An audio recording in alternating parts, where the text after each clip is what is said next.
Oh, go. Dalawa. Already, go. Ay, ko yung ano yun ang view. Oo. Ang lakas nito!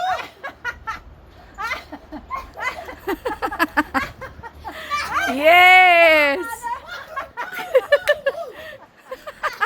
Ang galing ni Lola, oh. Dito, sakit sa tuhod. Ang galing ni Lola, Del, oh. Oh. Tay, try mo kasi. Woo! Oh. Look. See? Ayun pala, magka-text na. Oo, maganda nga. Oh, exercise na yun! Ayun, sabi ko sa tatay. Tagal mo medyo sa Uy, Lucas, sa gitna, wag sa side, ah. middle. The middle lang. Middle. Kasi pwede siyang mag-bounce sa ganun. Oo. Lucas. Ang ganda ng view, no? Look, Abi. Ang saya.